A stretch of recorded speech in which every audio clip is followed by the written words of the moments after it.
요한계시록 3장입니다.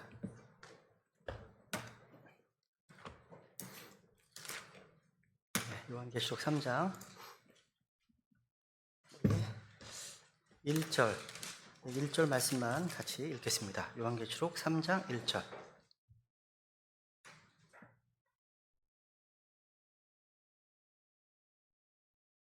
같이 봉독하겠습니다. 시작. 사대에 있는 교회의 천사에게 쓰라. 하나님의 7영과 7표를 가진 자가 이것들을 말하노라. 내가 내 행위를 알며 내가 살아있다는 이름은 가지고 있으나 죽어 있음을 아노라. 우리는 요한계시록 3장에 등장하는 이제 4대 교회에 도착했습니다.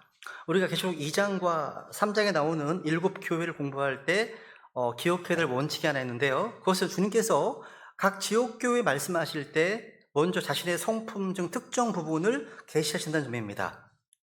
주께서는 왜 자신을 먼저 드러내실까요? 그것은요, 그 교회가 앓고 있는 영적인 병명에 딱 맞는 치료제가 바로 주님 자신이기 때문입니다. 오늘 우리가 이제 살펴보게 될 4대 교회는요, 소아시아 7교회 중에서 가장 충격적이고 비극적인 평가를 받은 교회입니다. 에베소 교회는요, 처음 사랑을 놓쳤지만 수고와 인내가 있다는 칭찬을 들었습니다. 버가모와 두아디라 교회도 타협과 부패가 섞여 있었지만 그래도 주님의 칭찬이 단 한 줄이라도 포함되어 있었거든요.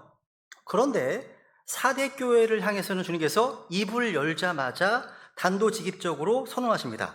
너가 살아있다는 이름은 가지고 있으나 죽어 있음을 아노라. 처음부터.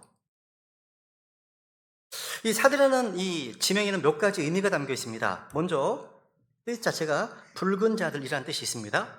또 남은 자, 도피한 자라고 하는 뜻도 있습니다.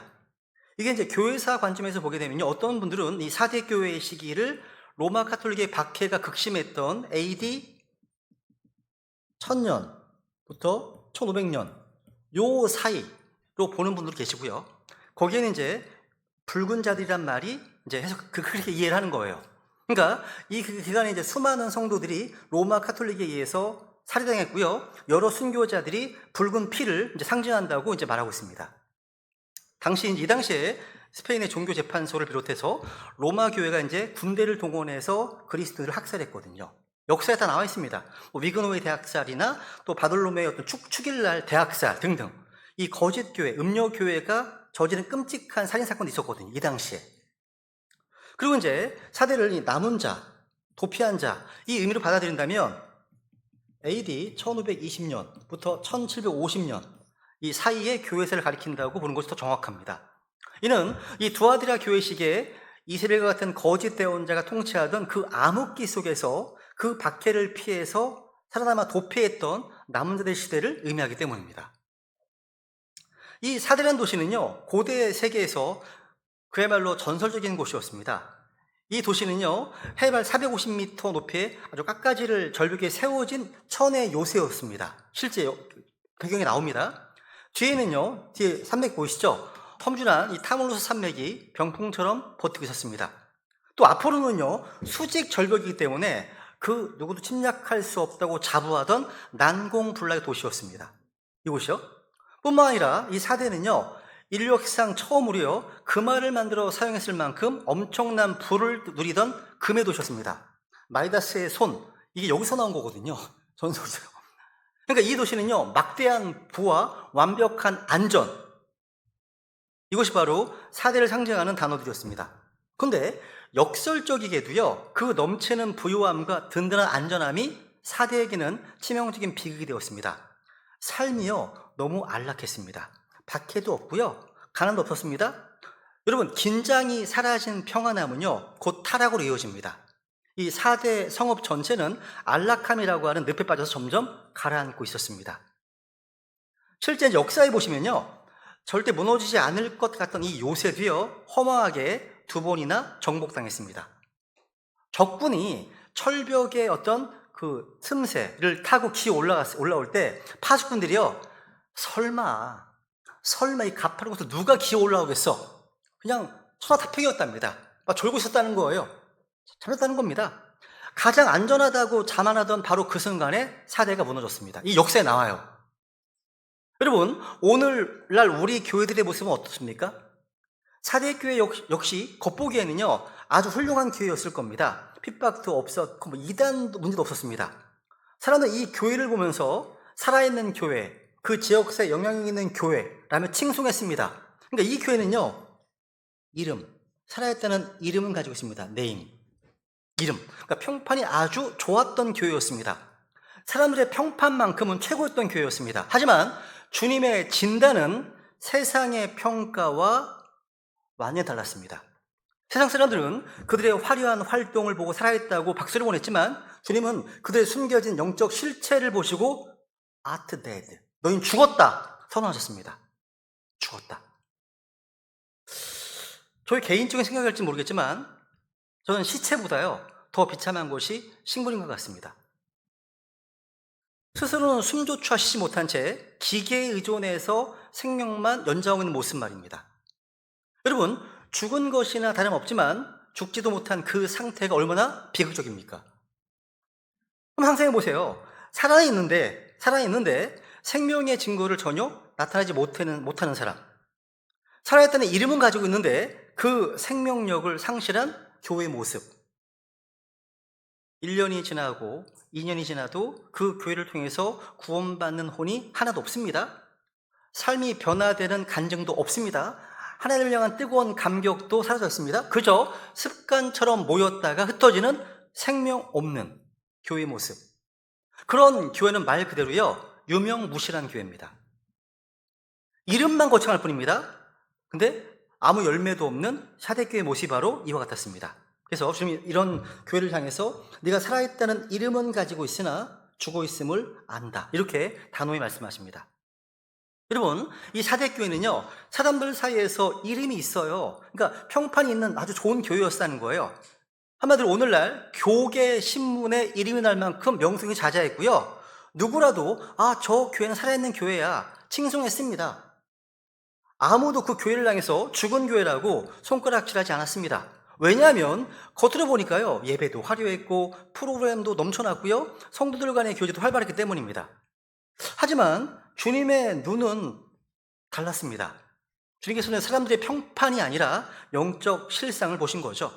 주님께서는요 교회의 간판이나 건물이 아니라 그 안에 예수 그리스도의 생명이 흐르고 있는지를 보십니다. 중요해요. 그리고 주님 내리신 그런 최종 판결은 아주 서늘합니다.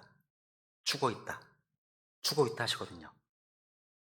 우리가 오늘 이 사대교회를 공부해야 되는 이유는 바로 여기 있습니다. 오늘날 수많은 교회들이요 사대길을 걷고 있거든요. 그 길을 가고 있거든요. 지금요 번듯한 건물이 있습니다. 교인들의 숫자도 적지 않습니다. 시스템도 잘 갖추어져 있습니다. 정통 교리의 목록도 갖추고 있어요. 자부합니다. 하지만 정작 그 안에 계셔야 될 예수 그리스도의 생명력의 흔적은 없습니다. 그런 교회도 있다는 거죠. 주님께서는 오늘 우리에게요 너의 평판이 어떠냐 묻지 않으십니다. 너가 정말 살아있느냐 그걸 물으십니다. 주님께서는요 우리에게 어떤 행위의 양을 보지 않으시고요 하나님 보시기에 그 행위가 합당한 생명력을 담고 있는지 그걸 보십니다. 그래서 이 말씀을 통해서요 우리 베다니 제들 모두가 다 나는 살아있는 어떤 이름만 가지고 있는 식물인 것 같은 신앙이 아닌지, 아니면 주님과 함께 신을 쏟고 걸어가는 그런 이기는 자인지 한번 돌아보면 좋겠습니다. 한번 1절부터 다시 1절 보겠습니다. 1절 보시면 한번 읽어볼까요? 언제 어디부터 읽을까요? 이쪽부터 가볼까요? 이제는요? 네. 사대에는 교회의 천사에게 쓰라. 하나님의 일곱 영과 일곱 별을 가진 자가 이것들을 말하노라. 내가 네 행위를 알며 네가 살아있다는 이름을 가지고 있으나 죽어 있음을 아노라. 주께서 사대교회의 그 비극적인 상태를 말씀하시기 전에 자신이 먼저 누군지를 밝히시죠. 예수님은 자신을 하나님의 일곱 영과 일곱 뼈를 가진 자라고 계시하시네요. 이 표현이요 에베소 교회에 하신 말씀과 비슷해 보여요. 근데 결정적 차이가 있네요. 한번 비교해 볼게요. 뭐가 다른지. 계속 2장 1절. 손에 일곱 배를 붙잡고 있는 자, 곧 일곱 거른 즉 등잔대의 한가운데 거니시는 자가 이것들을 말하노라. 에베소 교회는요 주님께서 일곱 금당대 한가운데를 거니는 자라는 표현이 기록되어 있습니다. 그러니까 에베소 교회 안에는요 주님이 실제로 임재하셔서 그들 사이를 거닐고 계셨습니다. 그런데 4대 교회는 어떻게 됐습니까? 그냥 가진 자로만 표현되어 있네요. 주님께서 그 교회 안을 거닐고 계시지 않고 단지 지금 가지고만 계시다는 말입니다. 여러분, 주님의 임재가 살아있는 교회와 그저 주님의 손에 붙들려만 있는 교회 사이에는 엄청난 차이가 있죠. 그죠? 주님께서 그 속에 거닐고 계신 에베소 교회와 그냥 가지고 계신 교회는요, 큰 차이가 있는 겁니다. 그리고 여러분, 그리고 여기 이제 하나님의 7영이라는 표현이 나옵니다. 7영은요, 성령님의 완전하신 속성과 통찰력을 의미합니다. 이사야서 이제 11장에 보시면요, 성령님의 7가지 특성이 나옵니다. 이게 7영이 아닙니다. 보세요 한번. 이사야서 11장 2절.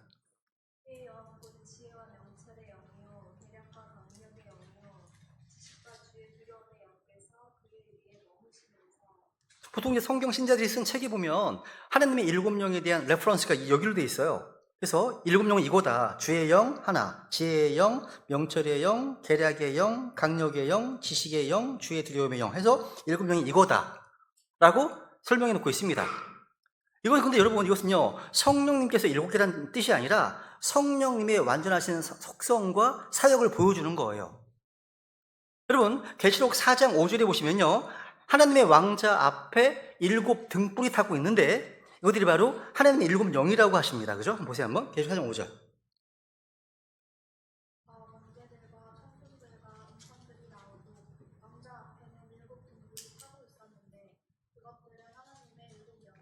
와, 왕자 앞에 7 등불이 타고 있습니다. 그것은 뭡니까? 하나님의 7영이라 말씀하시네요. 그리고 계시록 5장 6절에 보면요, 죽임을 당하신 어린 양께서 7 뿔과 7 눈을 가지고 계시는데 이 눈들이 바로 온 땅으로 보내어진 하나님 7영이라고 말씀하십니다. 계시록 5장 6절. 내가 보니 보라, 왕자와 내 짐승의 한가운데와 장로들의 한가운데 전에 죽임을 당한 것 같은 어린 양께서 7 뿔과 7 눈을 가진 채 서 계시는데 이 눈들은 온 땅 안으로 보내어진 하나님의 7영이다. 보면 7 뿔과 7 눈, 이 눈들은요, 온 땅 안으로 보내어진 하나님의 7영이라고 말씀하시네요. 야, 이게 뭘 의미할까요? 4대 교회는요, 사람들의 눈은 속였을지 모르지만 온 땅을 두루 살피시는 주님의 7영, 7 눈은 결코 속일 수 없었다는 말입니다. 주님께서는요, 우리 영적 실상을 낱낱이 파헤치시는 분이십니다. 사람의 눈은요, 적당히 속일 수가 있어요. 또 교회가 여러 화려한 프로그램으로 눈가림할 수 있습니다. 그런데 하나님의 불꽃 같은 7 눈 앞에서는 어떠한 미선도 통하지 않습니다. 더 나아가서 히브리서 1장 7절에 보시면요, 1장 7절 읽어볼까요? 7절. 네.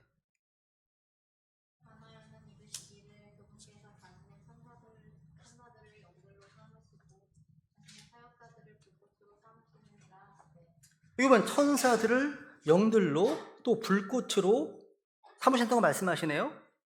이걸 보면요, 왕자 앞에 7 등불이 7 눈, 7 영들이 주님의 명령을 수행하는 천사들로 볼 수 있습니다.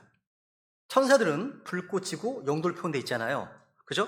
대환란 때는요, 온 땅에 재앙을 쏟으면서 심판을 집행하는 이 7 영들이요, 지금 이 시대는요, 구원받은 성도들을 섬기고 교회를 살피는 작업을 하고 있습니다. 그게 히브리서 1장 마지막 절에 나와 있죠. 그죠? 히브리서 1장 14절에 볼까요? 한번요. 같이 읽어볼까요? 히브리서 1장 14절. 1장 13, 14절. 같이 읽어보겠습니다. 시작. 그분께서 어느 때 천사들 중 누구에게 내가 네 원수들을 네 발받침으로 삼을 때까지 내 오른쪽에 앉아있으라 하고 말씀하셨느냐. 그들은 천사들입니다. 다 구원의 상속자가 될 자들을 위해 섬기라고 보내어진 섬기는 영들이 아니냐. 천사들은 불꽃이고 영입니다. 그렇죠? 지금은 우리를, 교회를 위해서 섬기라고 보내어진 섬기는 영들이라고 말씀하시네요. 우리를 섬기고 있습니다. 나중에 올라가게 되면 나를 섬겼던 영들이 누군지 아실 겁니다. 어떻게 나를 보호했고 어떤 사건과 사고로부터 지켜줬는지를 다 듣게 될 겁니다. 올라가시게 되면. 여러분, 4대 교회는요, 겉으로 아무 문제 없어 보였을지 몰라요. 근데 주님의 손에 붙들린 7 별들과 온 땅을 살피는 7 영들은 이미 사대교회에 죽어있는 실상을 주님께 낱낱이 보고하고 있었습니다. 그렇다면 오늘 우리 베다니 교회는 어떨까요? 주님의 눈이 우리의 간판이 아니라 우리의 영적 실상을 보고 계시기 때문에 두려운 겁니다, 이게요. 주님은요, 사대교회를 향해서 말씀하십니다. 내가 너의 행위를 알며 내가 너의 행위를 안다 선언하십니다. 이 대목에서 우리가 주목해야 될 사실이 있습니다. 주님은 사대교회의 어떤 의도를 안다고 하지 않으셨습니다. 그들이 세운 원대한 비전이나 화려한 계획을 안다고 하지 않으셨습니다. 주님은 오직여 삶으로 증명되어 나타난 결과물인 웍스, 행위를 한다고 말씀하십니다. 행위를 한다? 이 선언은요, 요한계시록에 등장하는 7교회 모두에게 주신 공통된 말씀입니다. 주께서는요, 각 사람의 행위대로 갚아주십니다. 그 행위대로 보상해 주십니다. 그럼 당연히 우리의 행위를 주목하시죠. 사대교회는요, 밖으로 드러나는 활동이 참 많았을 거예요. 구제 사업도 활발했을 것이고 온갖 모임과 행사도 끊이지 않았을 것입니다. 사람들은 사대교회의 그런 모습들을 보면서 와, 정말 좋은 교회, 이름이 있는 거예요. 살아있는 교회네, 칭송했을 겁니다. 그들 보기에는 웅장한 예배 분위기, 화려한 종교 행사, 바쁘게 돌아가는 사역들만 보였기 때문이죠. 하지만 하나님의 7 영은 그러한 화려한 교회의 어떤 행위의 그 뿌리가 썩어 있음을 보셨습니다. 주님께서는요, 그 수많은 활동의 소스가 어디인지 정확히 보고 계십니다. 이것이 성령님으로부터 흘러나온 생명의 열매인지, 아니면 생명은 이미 떠난 채 종교라는 관성으로 돌아가는 기계적인 움직임인지 분별하고 계셨던 겁니다. 여러분, 뿌리가 죽은 나무도요, 한동안은 잎이 푸르게 보일 수 있습니다. 근데 주님께서는요, 그 중심에 생명이 없음을 아셨습니다. 죽어 있다 말씀하십니다. 여러분, 우리가 바쁘게 움직이고 있다고 해서 그것이 살아있다는 증거는 아닙니다. 주님께서는요, 오늘 우리 섬김과 사역의 그 봉사 뒤에 숨겨진 동기, 소스, 근원을 묻고 계십니다. 우리의 행위가 성령님의 인도하심입니까? 아니면 죽은 종교적 행위입니까? 둘 중에 하나예요. 주님의 7 눈은요, 우리의 그 뿌리를 보고 계시다는 거죠. 그래서 주님께서는 이 사대교회를 향해서 이렇게 뼈아프게 말씀하시는 거예요. 너가 살아있다는 이름은 가지고 있다. 이름은 가지고 있으나 죽어 있음을 아노라 하십니다. 여기서 이제 이름은 평판과 명성을 의미합니다. 네임. 세상은 사대교회를 향해서 살아있다는 화려한 명체를 붙여주었습니다. 아마도 교계에서 손꼽히는 유명한 교회였을 거예요. 그런데 주님의 진단은 단호했죠. 넌 죽어 있다. 죽어 있다.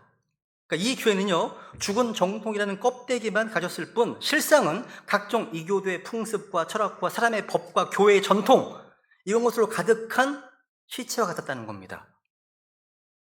그렇다면 주님께서요, 죽었다고 판결하신 교회의 모습은 어떤 모습일까요? 사대교회는요, 갑자기 죽은 것이 아닙니다. 서서히 병들다가 생명이 끊어진 겁니다. 한번 여러분, 제가 죽어가는 교회에 나타나는 3가지 징후를 한번 설명해 보겠습니다. 첫 번째, 죽어가는 교회는요, 소망이 하는 과거의 추억으로 멸명하는 그런 교회입니다. 이게 죽은 신앙의 가장 뚜렷한 특징은요, 지금 현재 순종하는 것이나 미래의 어떤 소망이 사라집니다. 오직 과거의 영광만 남아있어요. 무슨 얘기예요? 아, 우리 교회에는 옛날에 이랬는데 내가 예전에 구령을 얼마나 열심히 많이 했는데, 또 우리 교회가 과거에 이토록 뜨거웠는데, 뭐 이런 말만 반복합니다. 과거에 이랬는데 죽어가는 교회의 징조입니다, 이게. 그러니까 지금 현재 하나님께서 나를 통해서 하신 일은 없고요, 장차 또 주님께서 하실 일에 대한 기대도 없어요. 그냥 신앙이 박물관의 박제처럼 변해버린 겁니다.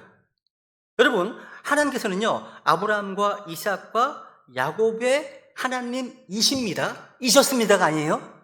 현재 이시다고 되어 있습니다. 산자의 하나님이십니다. 근데 어제 어떤 추억이 오늘의 순종을 대신할 수 없어요. 또 두 번째로요, 죽어 있는 교회의 어떤 징조가 뭐냐? 성령님의 어떤 임재를 대체해버린 생명 없는 형식입니다. 폼. 성령님이 역사하지 않아도요, 그 교회가 뭐 진행해 나가는 아무 문제가 없는 거예요. 각종 프로그램이 돌아가고 있기 때문에 성령님이 안 계셔도 잘 돌아갈 거예요. 그런 교회들은요. 여러분, 사대교회는요, 예배에 아주 정확했을 겁니다. 찬송이든 기도든 헌금이든 설교였던 뭐 의식이 단 하나의 오차도 없이 아주 매끄럽게 진행되었을 겁니다. 근데 문제는 그 완벽한 형식 속에 성령님의 어떤 역사하심이 없다는 점이라는 거죠. 세련된 예배 순서가 성령님의 자리를 밀어내버렸습니다. 형식은요, 필요합니다. 중요합니다. 형식은요, 생명을 담는 그릇이어야 됩니다. 그죠? 근데 그것이 생명을 질식시키는 그런 감옥이 돼버리면 이건 죽음의 징후입니다. 그리고 죽어있는 교회의 징후가 또 뭐냐? 성경 기록보다 뭔가 시스템과 매뉴얼을 더 우선시합니다. 교회가 죽어갈수록 영적인 질서보다 인간이 만든 제도나 시스템에 집착합니다. 성경 기록이 뭐라고 말씀하시는가 보다 교회 헌법이 뭐라고 말하는지, 정관이 뭐라고 말하는지, 교단의 매뉴얼과 전통이 무엇인지를 더 따집니다. 그러니까 하나님 말씀 앞에 벌벌 떠는 마음은 사라지고요, 규정과 절차를 어기는 것에는 화를 냅니다. 성경은요, 성령님의 인도하심을 따라 움직이는 유기체적인 교회를 말합니다. 죽은 교회는요, 정교하게 짜인 기계처럼 시스템으로만 돌아갑니다. 여러분, 기름칠이 잘 된 기계는 움직입니다. 하지만 기계 살아있는 겁니까? 기계가? 죽어있는 거죠, 그건요. 그죠? 주님께서는요, 이 사대교를 보실 때 이 교회가 더 이상 진리의 기둥과 터가 아니었습니다. 이거 단지 성도들이 모여서 친목을 도모하고 정보를 공유하고 문화생활을 즐기는 그냥 클럽에 불과했다는 거예요. 이뤄진 혼을 지옥에서 건져내는 그 사역보다 교회 시설을 확충하고 화려한 행사를 열고 보통 서로를 지켜 세우는 그런 잔치에 더 열을 올렸다는 거죠. 여러분, 성경을 들고 모여서요, 세상 이야기와 침묵에만 정신이 팔려 있다면 그건 주님의 교회가 아닙니다. 종교의 탈을 쓴 클럽일 뿐입니다. 그냥요. 그죠? 이러한 모습들이요, 죽어가는 교회의 증거들이라는 거죠. 그죠? 다시 보시면, 내가 살아있다는 이름은 가지고 있으나 죽어 있음을 아노라. 이 말씀에서 또 뭘 생각하냐면요, 교회는 다니지만 구원받지 못한 교인들이 떠오릅니다. 한마디로 이건 명목상의 크리스찬, 라미널 크리스찬, 교인을 향한 직격탄이라고 할 수 있습니다. 사대교회 비극이에요. 이들은 죽어 있습니다. 근데 스스로 살아있다고 굳게 착각했다는 점입니다. 왜 착각했을까요? 바로 이름표가 있거든요. 나 크리스찬이야. 나 크리스찬이야. 이런 이름표가 있다는 거예요. 오늘날 수많은 교회가요, 명목상의 기독교라는 늪에 빠져 있습니다. 거듭난 경험이 없어요. 구원받지 않았습니다. 근데 교회의 어떤 의식, 형식만 배웠습니다. 성령님이 안 계십니다. 근데 교회 문화에는 익숙합니다. 십자가의 보혈이 내 죄를 씻었다고 하는 믿음이 없이 그냥 매주 종교적 의무감으로 자리를 채웁니다. 이런 사람들이 너무나 많습니다. 주님께서는요, 오늘 그들을 향해서 너는 죽었다 선언하십니다. 선언하시는 겁니다. 여러분, 여러분의 이름은 어린 양의 생명책에 기록된 살아있는 이름입니까? 아니면 단지 그냥 교회 멤버십에 적힌 죽은 이름입니까? 둘 중 하나예요.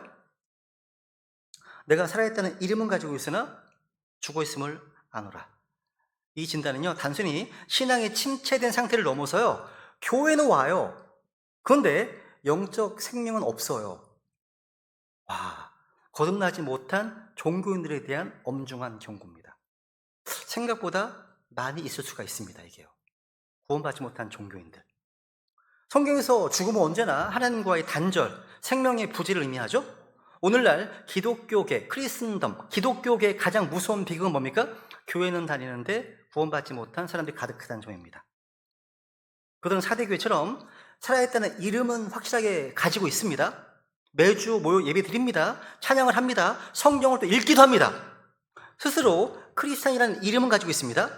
이웃들도 그렇게 불러요. 너 크리스찬이지? 부릅니다. 하지만 주님께서는 그들의 직분이나 연륜이나 그들이 가진 교회 멤버십을 보지 않으셨습니다. 성경 분명 말씀하십니다. 엄중히 말씀하십니다. 고린도서 13장 5절 볼까요? 5절. 너희가 믿음 안에 있는지 너희 자신을 살펴보고 너희 너희가 스스로 알지 못하느냐? 알지 못한다면 너희는 버림받은 자들이니라.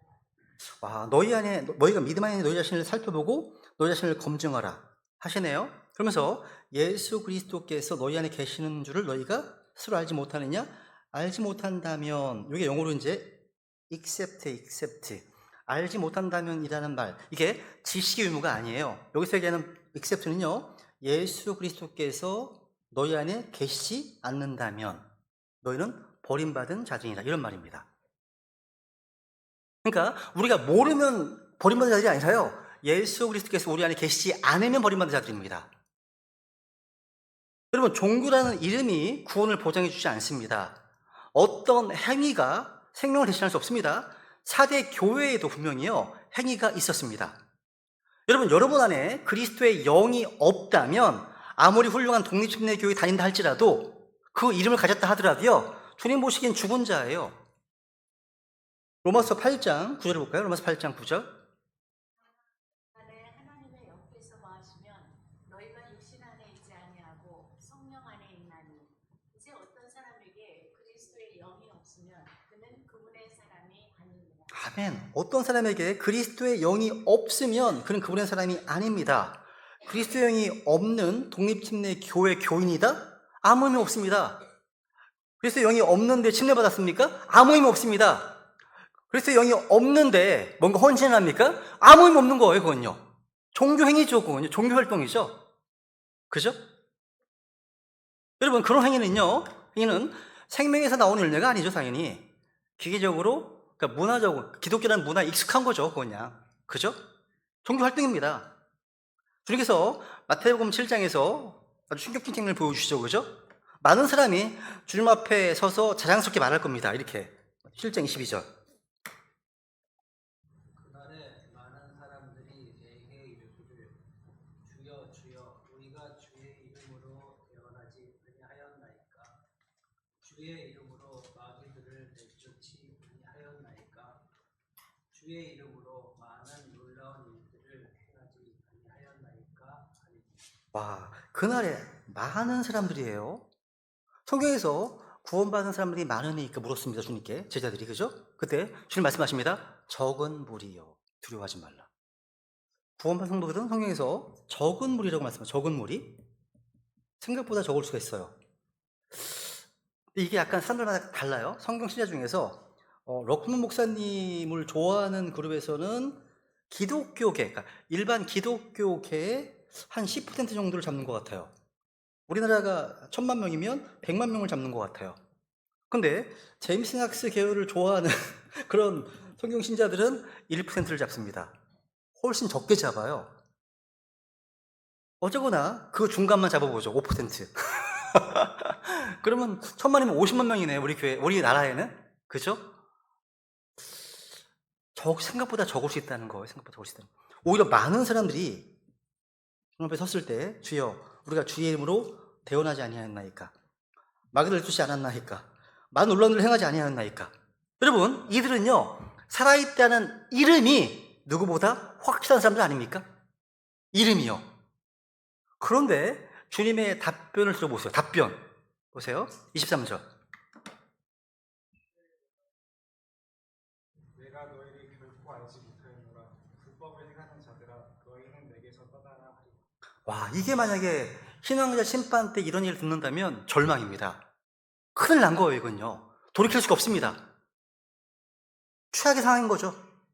그죠? 주님께서 너희를 결코 알지 못하겠다. 너희는 여기서 떠나라. 떠나면 어디 가는 거예요? 지옥 가는 거잖아요. 여러분, 앞에 나왔던 이 사람들은요, 교회에서 여러 사역을 하고요, 또 가르치는 일도 했고요, 수많은 일을 했습니다. 그런데 주님이 알지 못하네요. 주님과 개인적인 생명의 관계는 없었습니다. 그러니까 거듭난 적이 없었던 거예요. 사대교회는 바로 이런 구원받지 못한 다수가 주도하던 교회였습니다. 이게 가장 무서운 점이죠. 교회가요, 외적으로 평온했던 이유가 뭘까요? 그 안에 있는 대다수가 세상과 전혀 구별되지 않았던 죽은 상태이기 때문입니다. 그러면 마귀는 내버려 둬요. 마귀는요, 죽은 자를 공격하지 않습니다. 그냥 자기에게 올 사람들이니까. 그렇죠? 마귀는 세디스트입니다. 자기가 지옥 가잖아요. 근데 지옥에서 자기는 위로를 받습니다. 에스겔 31장에 위로받는다고 되어 있어요. 마귀가요. 왜요? 여기에 온 내 작품들을 보라고. 작품들. 나로 인해서 여기 왔다고. 지옥에 간 혼들이죠.